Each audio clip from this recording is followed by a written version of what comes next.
Suchi asked what amount of protein should be a part of each meal. First off, I would say that this obviously depends on the person. I believe everybody should have 0.7 to 1.0 grams per pound of body weight of protein a day. That means, if you're a 200-pound person, 140 grams to 200 grams a day, right? It could seem like a lot, but then when you kind of get into the context of this whole question here. You're listening to the Lifestyle Nutrition Podcast. I'm your host, Nick Dwyer. And I'm Alex Wojciechowski. We cut through the BS in the health and fitness industry and give you the strategies you need to make real progress when it comes to your health, your body, and fitting all this stuff into your lifestyle.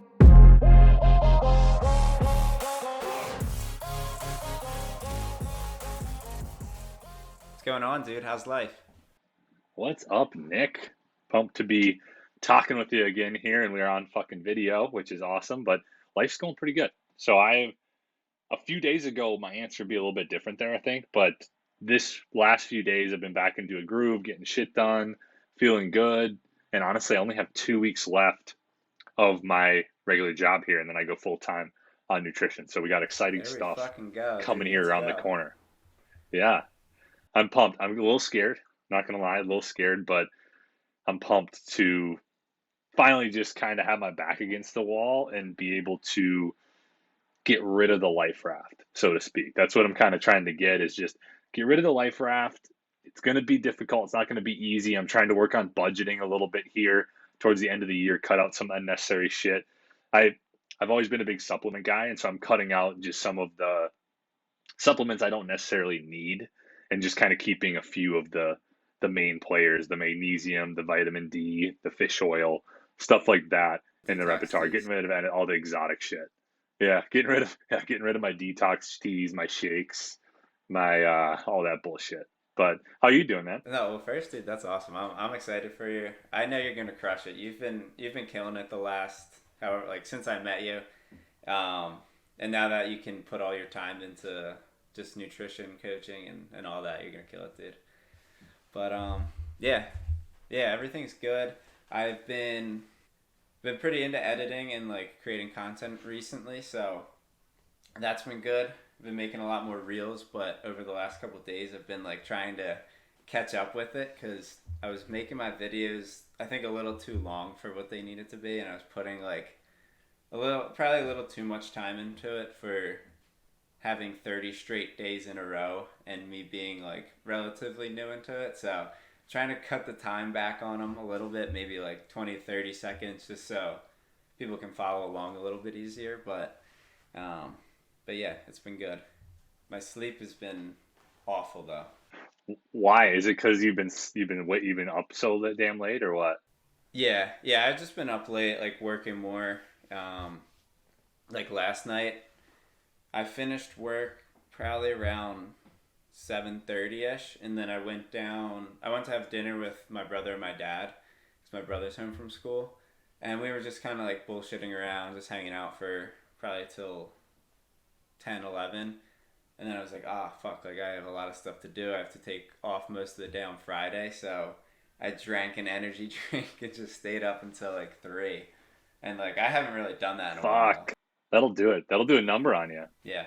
But it ended up giving me a lighter day, so I got up, did some work, and then took an hour and a half, 2-hour nap, and now we're here, and I'm starting to get the energy back. There you go. So that was last night. That you had at 3 a.m. It's back in the college days. Yeah, I haven't done that in a long time. That's late, dude. I don't think I could stay up that late if I wanted to. I go to bed at 8 a.m. or no, I go to bed at 8 p.m. and just at least I start cooling down at 8 p.m. I'm trying to be sleeping by 8:30, because then I get up at 4:30, and so then that gives me my 8 hours. But how has your performance been going? I know me and you both are in the muscle building phase. How's yours going? It's going good. I like it. Definitely more excited about it. Feel myself getting stronger.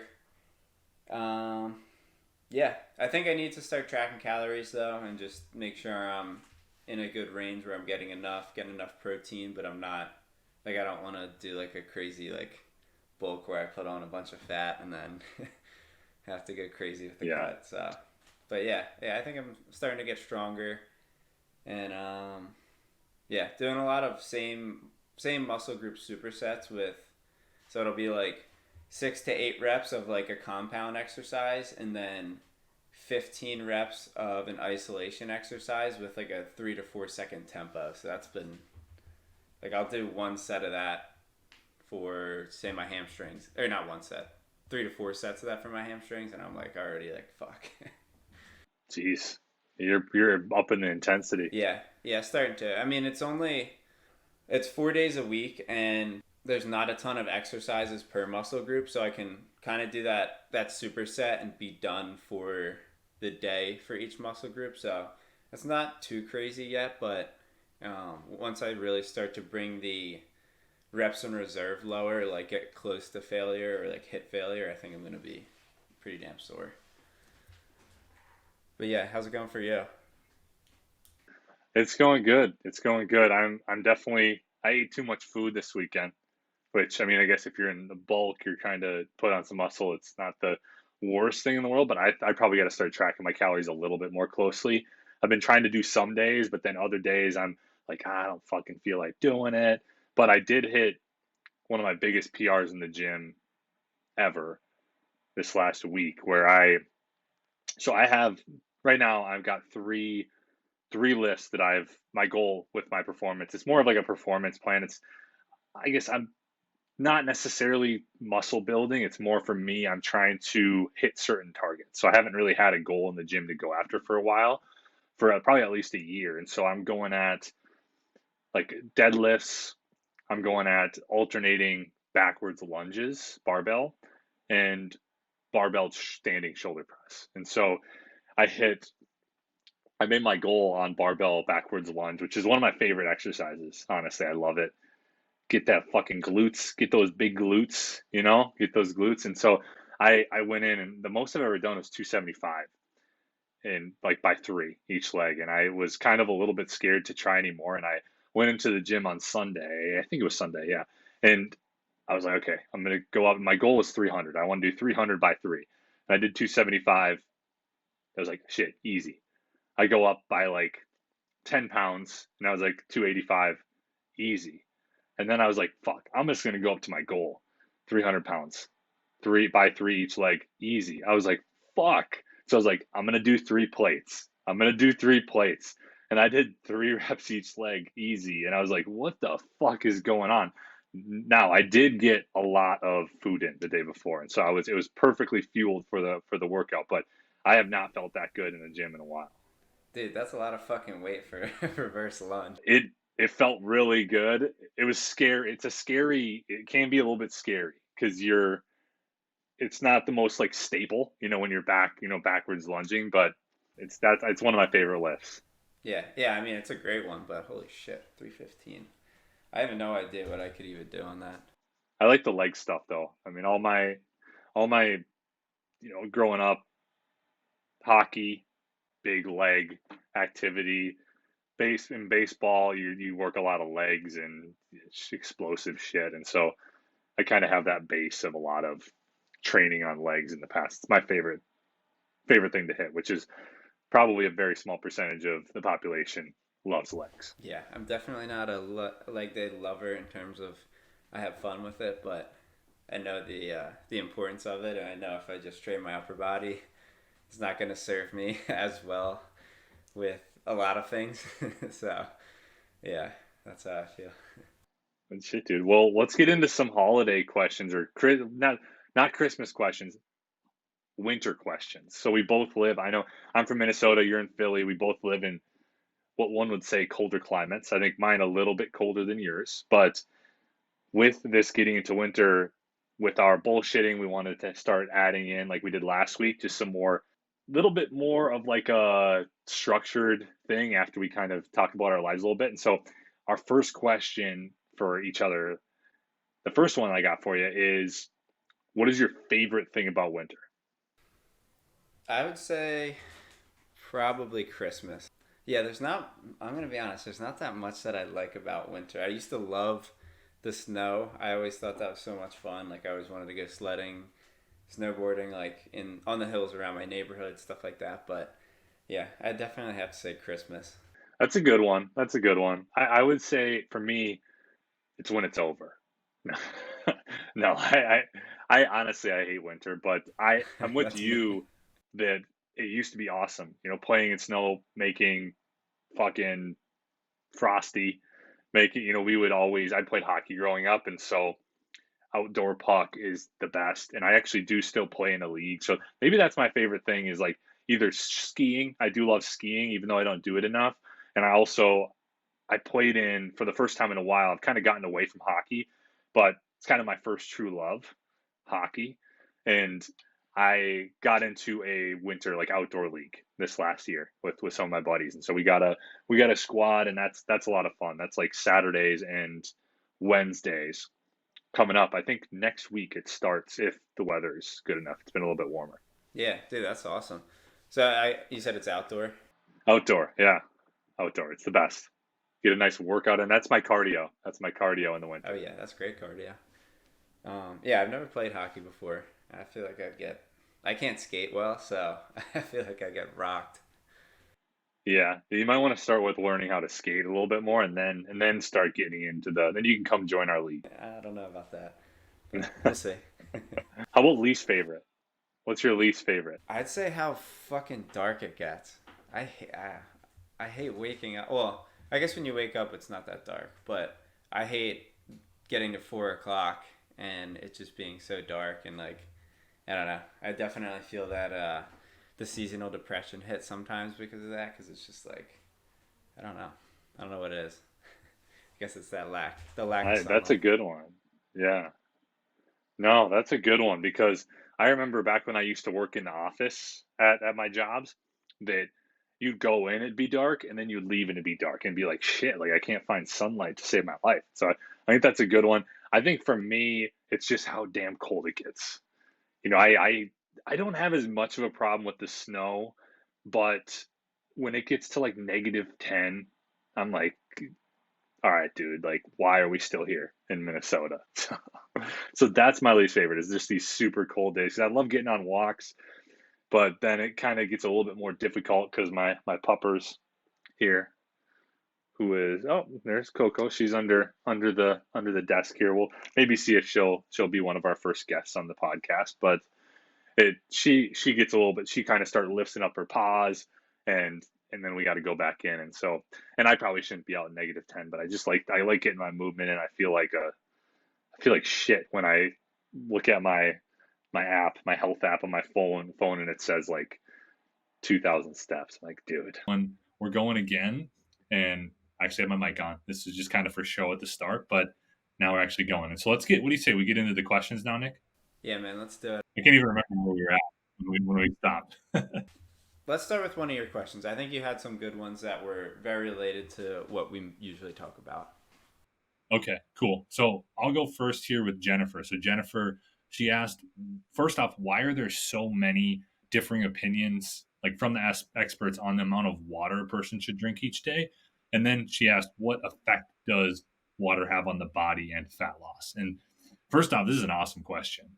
I don't think we've talked a lot about water. I'm sure we've mentioned some things, but this is a great question because just my first off opinion is there is like a lot of blanket shit out there and there is a lot of different opinions when it comes to water, but I think one thing I would say, I'll take like the first part of this and then you can kind of say what you think, but I believe that a lot of the past information around water intake daily was like everybody should drink x amount of glasses or everybody should drink a gallon, and really I think that blanket information is just, it's incorrect because we're all different sizes, shapes, we all have different activity levels, different type of workouts, all of these things going on. And I am a huge advocate, and everything I've read from the certifications I've taken and all of these different type of things is half your body weight in ounces.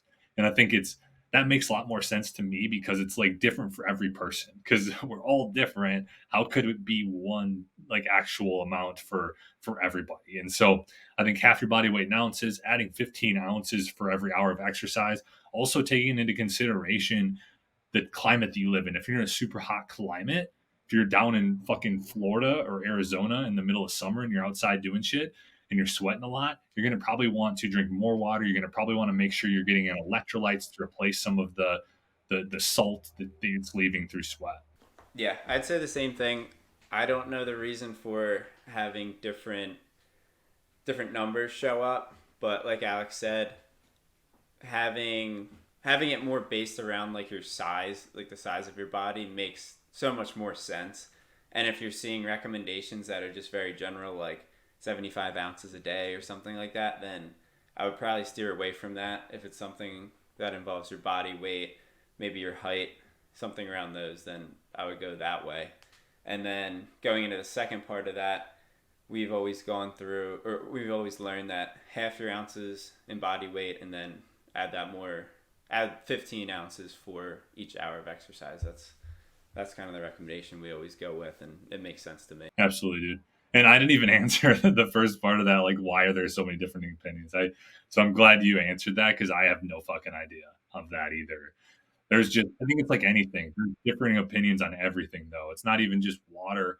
It's nutrition. It's sleep. We've talked about this many times, but you can Google whatever the fuck you want to. You're gonna find something that supports you. So there's a lot of differing opinions out there, and if you're getting a bunch of general advice and listening to stuff, you're probably listening to the wrong stuff. I think that I actually just had somebody comment on one of my reels on Facebook, and he was saying, and I was talking about like 3 things that you need to know for losing weight and keeping it off, or like 3, like something along those lines. I don't even remember what it was. And he commented, he's like, number 1, no fast food. Number 2, no alcohol. Number 3, just eat 2 meals a day. And, that might work for some people, right? But like, that's very blanket advice. And, I don't think that you should be restricting anything. And we're getting off into kind of classic me, where I just start talking about a bunch of random shit. But blanket advice is generally not good.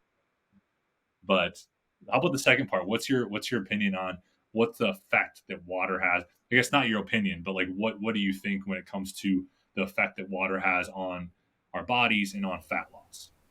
That's funny. When I was answering answering the question initially, I think I said I'll answer the second part and answered part of the first part. But yeah, to answer that, I think I just think water is involved in every process in your body. Everything in chemistry involves water, I'm pretty sure. So you need water to function properly. And I think whether we're talking about fat loss or getting stronger, whatever it is, you're going to need water to function at the highest level. Yeah. I mean, 100% to add to that. we're in a rough spot here to start, Nick. We're in a rough spot, but we're going. It's okay. We're having fun. Hey, this is good. This is good. But honestly, yeah, I mean, you said it perfectly. Our bodies are 60% water, right? So we need to, if you're not fueling your body or feeding your body what it is, and our bodies are water, you're probably not going to be running optimally, right? Things aren't going to be working as they should. And my first phase of my program is called optimization. And this is where we get you ready for fat loss, for weight loss. And it's where we get you into a healthier spot. And that's where, in my opinion, it has an effect on fat loss just right out of the gate. Is a lot of people aren't ready for fat loss, right? They're not drinking enough water. They're not in a healthy spot. They're not sleeping good. They're really stressed. They don't have a lot of energy. Their digestion isn't working properly. And water is a part of all of those processes, right? It can help everything work better, and it can help you along with a lot of other things, right? Like, this is just not to say that, if you are drinking enough water, then there's other things that are going to get you into a better spot, but it can help you get into that healthy spot, which shows your body, which shows us that your body's running optimally, which shows you that you're ready for fat loss and successful fat loss. Because I think that what happens with a lot of people is that they're not in a healthy spot. They don't feel good, and they expect to see results. But, if you can get your body into a good spot before trying to go at weight loss or fat loss, then you're going to be in a lot better spot. And just like I always do, I went into a tangent on just a bunch of random shit. But hey, we're getting there. We're getting there. Nah, you gave the answer that goes more into the specifics of fat loss, because that's like, if you just say like, yeah, water's important, kind of like what I just said, there's not as much that goes into it for like or gives into the listener for someone who's asking specifically about fat loss. So, but we can move on to the next one. My question is from Julia. She said, "What's more important, exercise or diet?" I think this is a great question. I think I'm gonna say diet. I think it's really hard to just pick one, but I think if you really focus on your diet, it can kind of feed into other areas of your life and get you feeling the best. You can't live without eating food, so there's that. And what I was talking to Alex about before, actually, I was saying that like if you're eating well, you're feeling good, you'll want to move more throughout the day. You're not just gonna want to lay in bed all day. Yeah, that's a good answer. I honestly agree with the diet aspect of that. I personally, just from experience, know that you can't out train a shitty diet. I had one for a long time. Not a shitty diet. I had a really strict diet, but then I'd have a really shitty diet on the weekends. I'd drink a lot of alcohol. I'd eat everything in sight. I'd binge and do all this bullshit. And then I would try to out train it during the week. And so I think that for people, I get asked all the time, just can you see results that you want for fat loss without exercise? And the answer is yes. And that's why I think it's diet, is because you don't technically need to move and exercise to see the results you want with your fat loss. You can do it through diet alone, although it can be a lot more difficult. Obviously moving is great for health. It's great for just so many things, and exercise is great for so many things, like not to mention the mental benefits and just like doing hard things that pushes you to be better in that way. And so I mean, I can't stress the benefits of health or of exercise and of daily movement, but I do know that really focusing on your diet and really focusing on your nutrition is going to set you up for a lot more success than the other way around if you're really just focusing on exercise and expecting to see the results you want. Yeah, I think nailing down the diet as a priority early on is what makes sense to me. I don't think neglecting either one.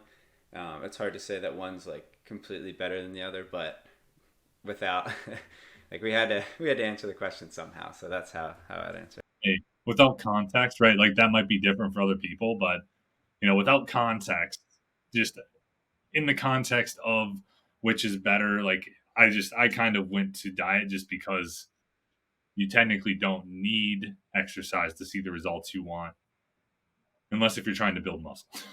Yeah, yeah, that is important to say too. I went the route of just I guess health. Yeah, I'd say health, and then you went more of the fat loss, and then yeah, I guess if we're talking about muscle building, then the answer might be a little bit different. Awesome. So next question. Next question. This is kind of off. This is just a simple one that I think we can answer pretty quickly.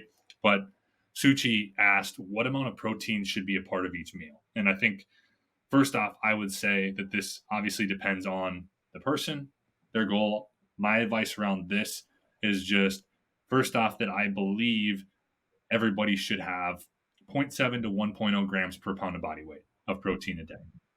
That's where I always suggest people have the range of. And that means, if you're a 200-pound person, 140 grams to 200 grams a day, right? It could seem like a lot, but then when you kind of get into the context of this whole question here, if you split that up into your meals, so if you have 3 meals throughout the day, maybe you have a few snacks, then maybe you're looking, surprisingly, I am a math guy because I was a math major, but I lost my math skills. But I would say somewhere in the ballpark of like if you had 3 meals and 2 snacks a day and you're this 200-pound person who's shooting for 140 to 200 grams of protein a day, then we're looking at what 30 to 50 grams per meal with a 10 to 20 gram snack or two 10 to 20 gram snacks like of protein, right? And so I think that first off, chunking it up, it makes it a little bit easier to accomplish, because looking at like 140 grams to 200 grams of protein is like fuck for a lot of people. And if you kind of chunk it up, it's like, okay, let's try to get 30 to 50 grams a meal. That can be a little bit easier to muster up. Yep, I agree 100%. I would say it is probably the best way to go about it in terms of like trying to split it up into even chunks, but I wouldn't get too caught up in like I know there's like arguments about, oh, you can only digest this amount per hour of protein. I wouldn't get too caught up in that. I would do your best to split it up and do what makes sense for you.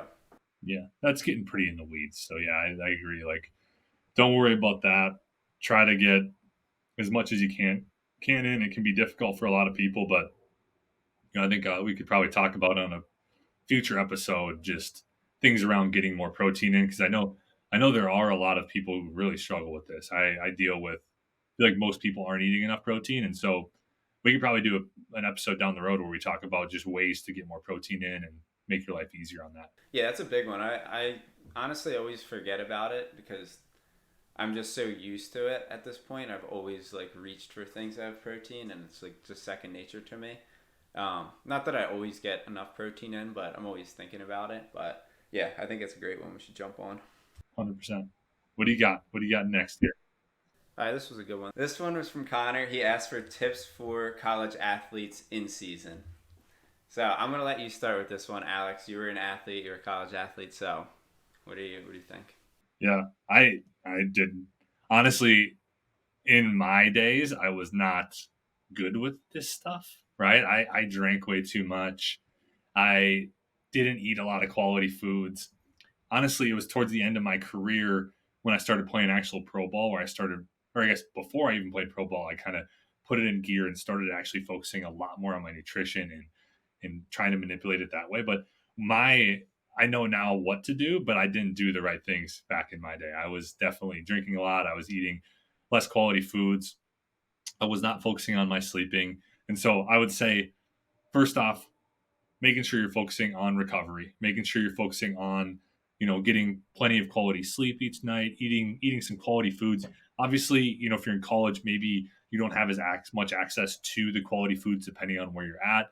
It can be more expensive to buy those. And so just doing your best around that, trying to reach for plenty of protein on the recovery side of things, making sure you're eating plenty of carbs, especially depending on what sport that you're playing, because that's going to help with recovery. That can help with sleep. That can help you deal with some of the stress that you could be going through mixing between sport, trying to get your shit done at school, all the other stuff that's going on in the gym.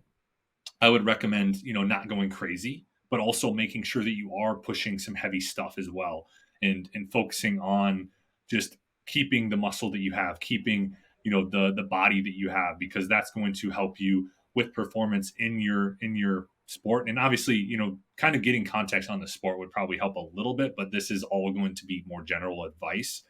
I would say really it comes down to recovery, right? It comes down to sleep, trying to get as many quality foods as possible, trying to limit the alcohol. I would say, this can be, make sure you have your fun, right? Like, have your fun. I'm not saying not to have your fun, but let's be smart about it. Not doing it too close to game days, not doing it, on days where you really need to get a lot of recovery in, and just trying to focus on doing all of the things that are going to set you up for being your best version of yourself, getting your body into the best shape for those game days. Yeah, man, I agree with all that.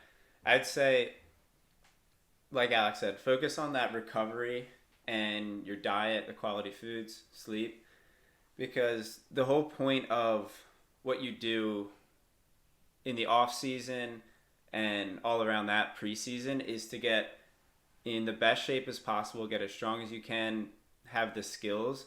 So when you're in your in season, you can just focus on performing and recovering. So what that means is, taking care of your diet, sleep, all of that.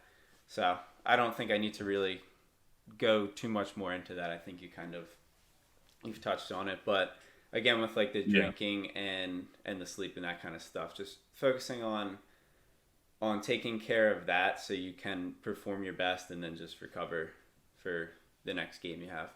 And hydration, I think one thing we didn't mention, hydration is huge. You're going to need a lot more probably as an athlete. You're probably sweating more, you're having more workouts.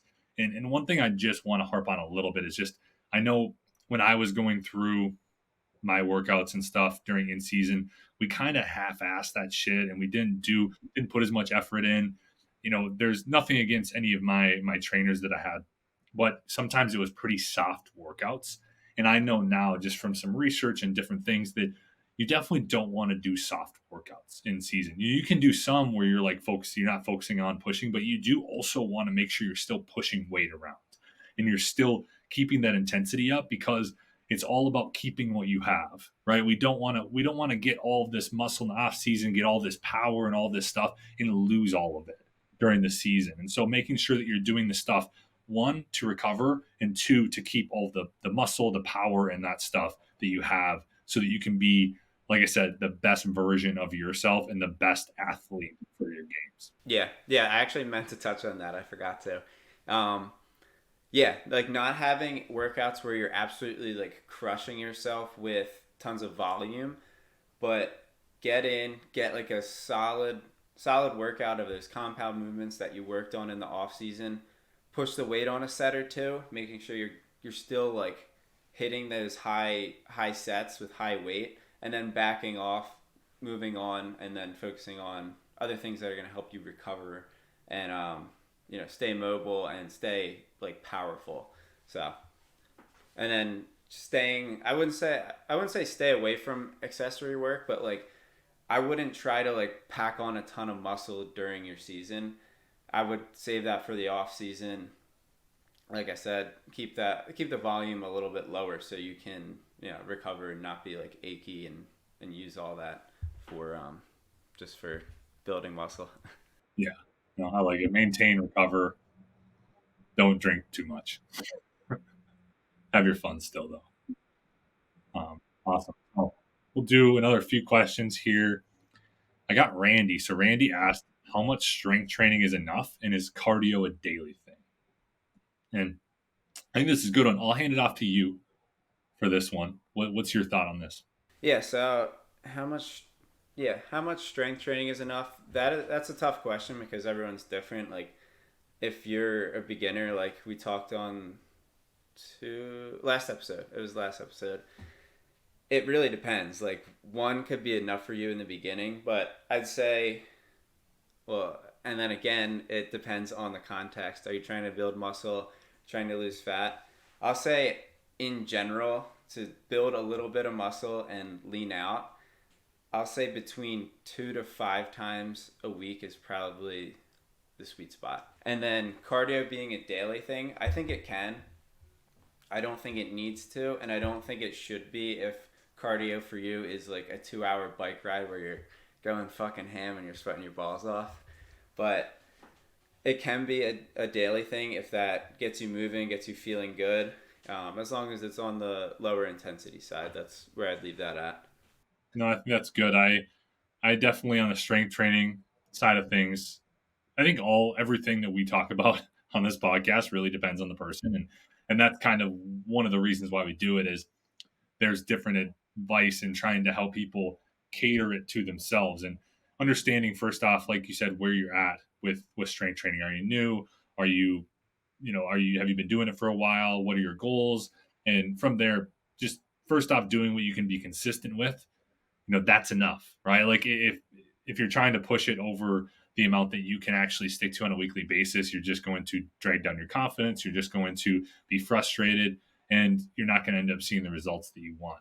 And so I would say you said it perfectly, somewhere in the 2 to 5 range, making sure you're getting enough rest from it, and just understanding that you don't have to go up to some crazy amount right away. You can build yourself up to it.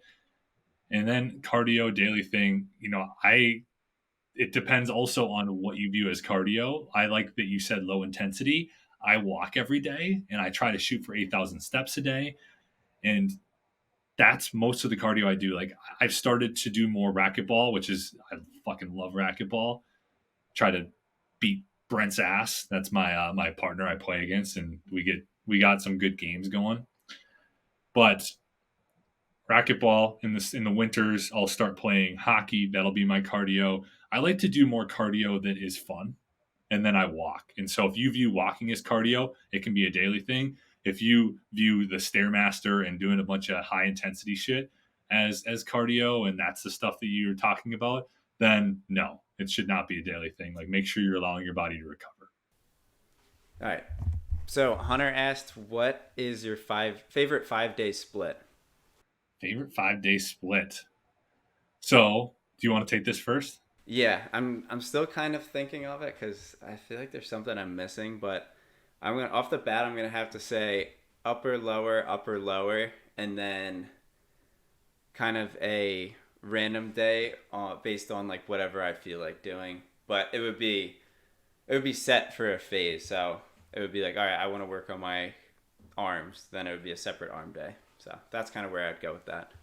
Yeah, I was going similar. I was thinking in my mind because I was like, I don't know, 5 days. I used to do like body part splits when I would do 5 days, but I think when in my mind I was going upper, lower, full body.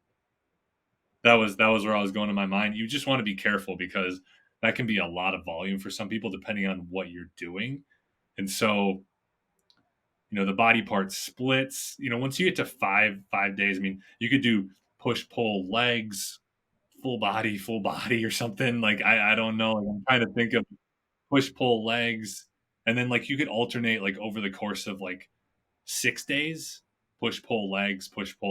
Like that could be a way to do it where you go push pull legs, push pull, and then legs on the first day of your next week. Like, and that could be another way to do it. There's a lot of different ways to do this. It just kind of depends on what you enjoy, I think. Yeah, another one I thought of that I used to do that I liked: upper lower push pull legs. That was enough for me where I could do upper and lower, have them be a little bit longer workouts, and then the push pull legs would each be a little bit shorter, and I didn't feel like I was destroying my body. No, that's a good one. I think that's the best answer. But it like it really depends on what you enjoy. But full body, full body, full body, full body, full body. That's do full body 5 days out of the week and you'll be good. But you just Don't only do do that. two parts of the full body each Yeah, day. yeah, exactly. Just do a little bit. You have another good one on there? I got so Nikki asked, are prebiotic supplements really worth using? And do you need them or can you adjust your diet? And I think this is like one where prebiotics I don't think are something that most people need to worry about. Personally, you can get certain foods are going to have prebiotics in it, and namely like stuff like roots and some fruits and veggies are going to have prebiotics in it. But I think, if you're talking about this in the context of gut health, which a lot of times that's what, digestion and gut health is what prebiotics are associated with. I would say there's a lot of things that will come before prebiotics. I wouldn't say it's anything that's really worth spending your money on before you get certain things figured out, like what are your trigger foods. I think a probiotic would be much more beneficial for most people. And there's just a lot of things that come in line, like looking at digestive enzymes, looking at how you're breaking down food. Just there's a lot of places we could go before I think you would want to get into prebiotics. And so I think if you're going to focus on getting prebiotics, don't spend your money on a supplement. Try to just get them through some of the foods that are out there. Yeah, I'd agree. I'm gonna try to keep this as general and not like babble while I explain this, but I'd say pulling back the things that are harming you first. So if you have things that are like causing issues, maybe there's a certain food you're intolerant to, or maybe you drink a lot of artificial sweetener, something like that causes disruption in your gut. I would pull those back first, work on killing the bad bacteria in your gut, and then start to build up the good bacteria with a probiotic or probiotic foods. And then as you're getting those probiotics in, then you can start to feed it with prebiotic fiber so they can flourish. But that doesn't mean you need to get a prebiotic supplement. You could get it through whole foods, like Alex said, different roots, vegetables, and fruits. So I'm not saying that that's a step-by-step process to go up, but that's kind of how I think about it in terms of if I were to heal like a gut issue. Yeah, and it really comes down to what the fucking symptoms are, right? What's going on? We need to know a lot more, and we're really going into this could just be a general question, right? Like, but if it is like about gut health in general, then it's like, okay, what's your actual issue? What are the symptoms? What do we believe is going on? And then we can start giving you actual advice on how you could start fixing your specific issue. Awesome. You got any more questions over there? So the last one I had was someone just asked to be a guest on the podcast. So I wanted to say that on here that, if you guys are listening, if you want to be a guest, if you know someone who would want to be a guest or would be a good guest, just let us know. And as we start to build up the list of who we want to have on here, then we'll start to reach out. But probably in another 5 to 10 episodes, we'll start get that going for you guys, so you can have some different point of views, different experts in here, and we can get you guys some more answers and knowledge. Absolutely. I love that. I'm excited to have people on, have experts on, and just be able to talk. And if anybody out there has different topics, obviously this is probably easier for our folks watching on YouTube now that we are on YouTube. But shoot us a comment, down below these videos if you have certain topics that you want us to do a podcast on. Let us know. Like, we can get different guests on that are really good in those topics. If we're really good in those topics, or if we have good knowledge in there, we'll do a topic on it. We want to make sure that we're providing the value that you all want to see. And also make sure you subscribe, make sure you share this with people who need to see these episodes. We appreciate all of the help, and subscribe on YouTube now, like just all this stuff. We appreciate everything. Yeah, leave those comments. I forgot that we're gonna have the comment section now. I wonder if we're gonna get some hate comments down there. I know YouTube can get kind of wild. We're gonna get bullied, but hey, you know what? Fuck. That's right. If you're fucking commenting a bunch of bullshit on our fucking YouTube videos, fuck you. That's awesome. All right. Well, I think that's all for you guys, right? That's all. I appreciate everybody listening, watching. I'm excited that we're on YouTube and you can see our faces, our pretty faces. And, you'll be able to see our dogs. I think we might do a dog episode where dog pod. where Coco and Kane do the podcast for a week. That'd probably be our best podcast ever. But otherwise, thanks again for listening, for watching, and we hope you all have a good rest of your week. See you guys.